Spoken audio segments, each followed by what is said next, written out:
Over to you, Ayush.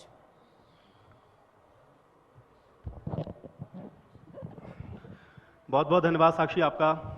तो युवा आवाज जानी बहुत जरूरी है और इस समय देश में आप देख रहे हैं कि युवा किस तरीके से जागरूक हो रहा है, लेकिन राजनीतिक तौर पर जब युवा जगते हैं तो फिर आपकी जो कॉन्स्टिट्यूएंसी है उसका क्या हाल होता है और कैसे वो बदलती है, आज इस पर चर्चा करेंगे। चैतन्य जी हैं मेरे साथ।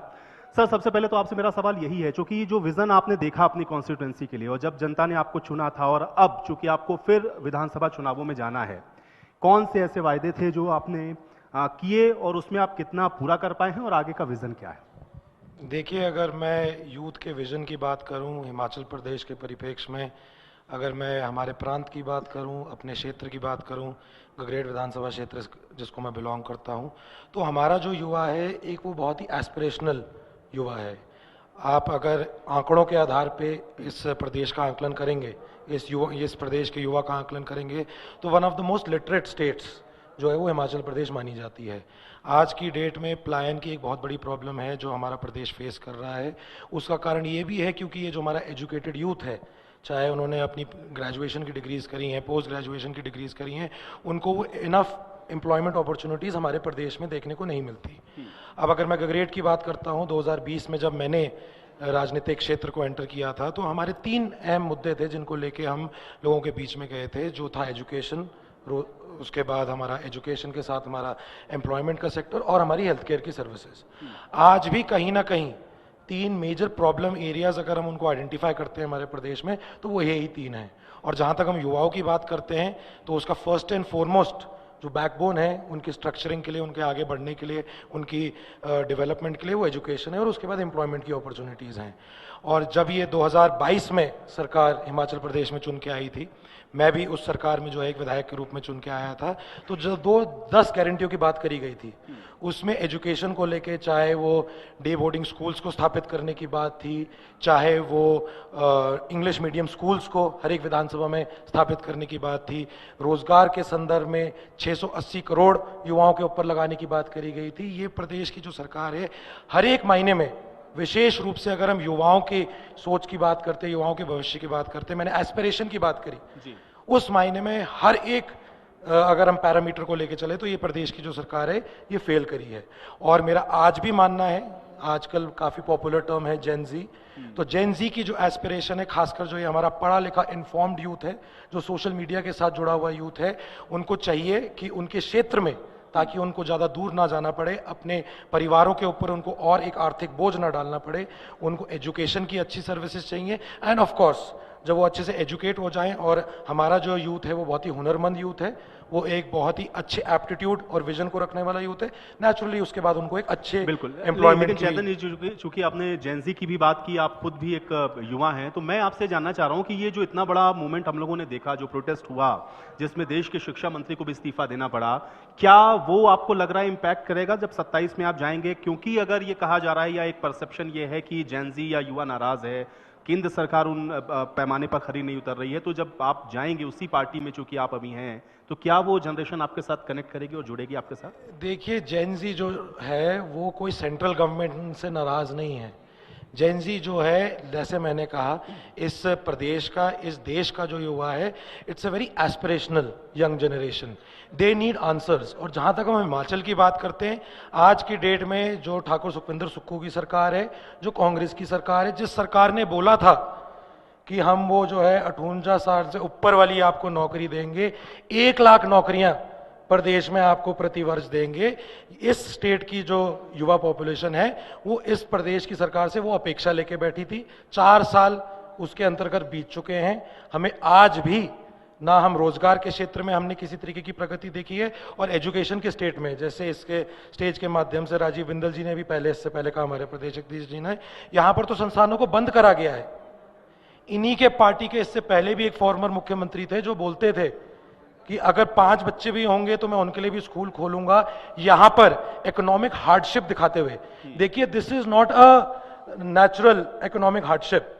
द हार्डशिप जो ये प्रदेश जिस वातावरण के थ्रू गुजर रहा है, जो व्यवस्था पतन का दौर इस प्रदेश में चल रहा है, वो एक मैनमेड डिजास्टर है।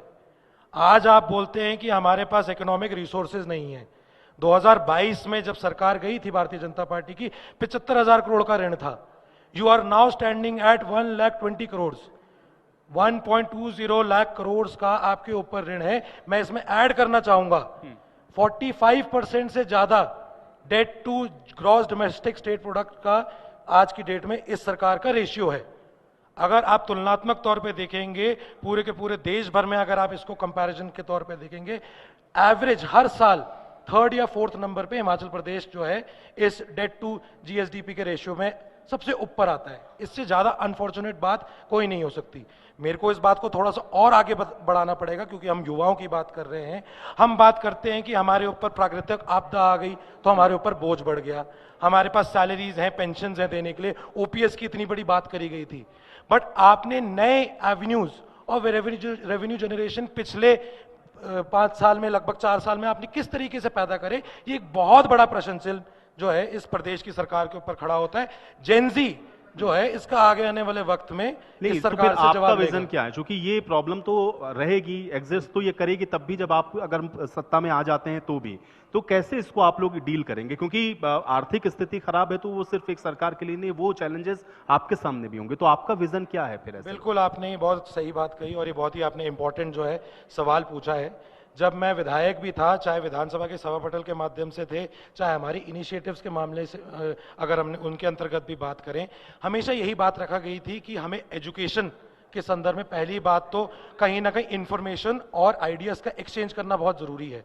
यहाँ पर चाहे हिमाचल प्रदेश यूनिवर्सिटी हो, चाहे पालमपुर यूनिवर्सिटी हो जो एग्रीकल्चर की बहुत अच्छी यूनिवर्सिटी है, हमें एक्सचेंज प्रोग्राम्स को डेवलप करना बहुत ज़्यादा ज़रूरी है, ताकि जो युवा और भी प्रदेशों में या और भी देशों में अच्छे अच्छे आइडियाज़ को लेके बैठे हुए हैं, कहीं ना कहीं उनका इंक्यूबेशन जो है वो हिमाचल जैसे राज्यों में करा जा सके।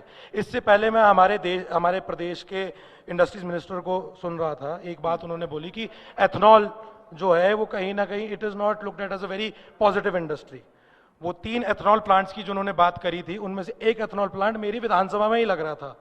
एंड वेरी अनफॉर्चुनेटली अभी कुछ महीने पहले ही वो जो जमीन है अब वो वापस केंद्र सरकार को दे दी गई है, क्योंकि ये जो प्रदेश की सरकार है और जो एक्सीडेंटल विधायक गगरेट विधानसभा क्षेत्र में बाय इलेक्शन में जिनको इलेक्ट करा गया था, वो इतने इनेप्ट हैं और उनकी इतनी कमजोरी रही है कि वो एचपीसीएल कोऑपरेशन के साथ मिलकर उस प्रोजेक्ट को आगे नहीं बढ़ा पाए।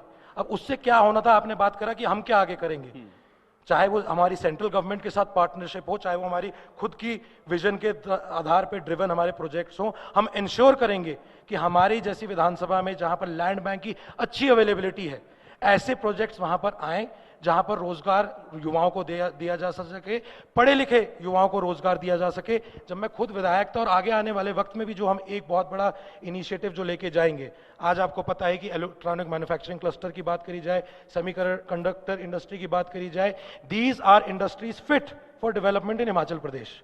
ये यहाँ पर पढ़े लिखे लोगों को भी रोजगार मिलता है, यहाँ पर आपको जो है पावर जनरेटिंग स्टेट है हमारी, उसका भी एक सदुपयोग करा जा सकता है। तो ऐसे इनिशिएटिव जिसमें हमारे प्रदेश का जो हमारा एक मानव संसाधन है, ह्यूमन रिसोर्स है, हम उसको भी लेके चल सकें और अपने इंडस्ट्रियल डेवलपमेंट को भी आगे बढ़ावा दे सके, ऐसे प्रोजेक्ट्स को हम आगे जरूर आने वाले वक्त में सेंट्रल गवर्नमेंट के जो है पार्टनरशिप के साथ, इनिशिएटिव के साथ जरूर बढ़ाएंगे।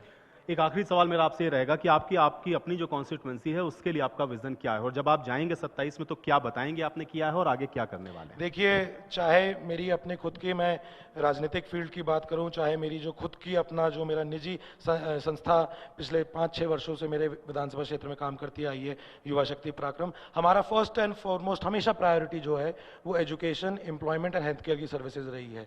चाहे वो हमारी एम्बुलेंस की सर्विसेज रही हो, चाहे वो स्कॉलरशिप की स्कीम्स रही हो, चाहे वो विभिन्न जो है इंडस्ट्रीज में हमारे बच्चों को कहीं ना कहीं रोजगार प्रोवाइड करने की जो हमारी एक इनिशिएटिव रहता है, हमने इन चीज़ों को आगे बढ़ावा दिया ही है। हम इन पे भी काम करेंगे। जैसे मैंने इससे पहले कहा कि जहां पर इंडस्ट्रीज को जो है अपने क्षेत्र में लाने की बात है, चाहे रोजगार के अवसरों में जहां पर हमारे जो बच्चे पढ़े लिखे हैं, वेल क्वालिफाइड हैं, जो उन वाइट कॉलर जॉब्स में जा सकते हैं, उन अपॉर्चुनिटीज के साथ उनको कनेक्ट करने की बात है। एंड मोस्ट इंपॉर्टेंटली इम्पार्शियलिटी के साथ, बिना किसी द्वेष भावना के साथ हम अपनी सरकार को चलाएंगे। जिस तरीके से इस प्रदेश की सरकार ने लोगों को पर्सनली टारगेट करा है, पॉलिटिकल वेंडेटा के साथ, मैलिफाइड इंटेंशन के साथ जो लोगों को टारगेट करा है, मैं भी उसका शिकार रहा हूं और भी अन्य लोग जो है अभी भी उसका शिकार रहे हैं। हम तो सत्ता के पक्ष में थे। हमने, क्योंकि इस प्रदेश की सरकार की जो विफलताएं थी, मुख्यमंत्री जिस द्वेष भावना के साथ इस प्रदेश में काम करते आए हैं, आज भी काम कर रहे हैं, अगले 1.5 साल में भी उसी तरीके से काम करते रहेंगे, हमने उसके अगेंस्ट आवाज उठाई थी। और हम एक इम्पार्शियल, एक फेयर और फ्यूचरिस्टिक सरकार जो है, भविष्यनात्मक एक सोच रखने वाली सरकार को जो है हम 2027 में गठित करेंगे। प्रधानमंत्री नरेंद्र मोदी की नेतृत्व में उस सरकार को गठित करेंगे। इसी सोच के साथ हम 27 के चुनाव में जाएंगे।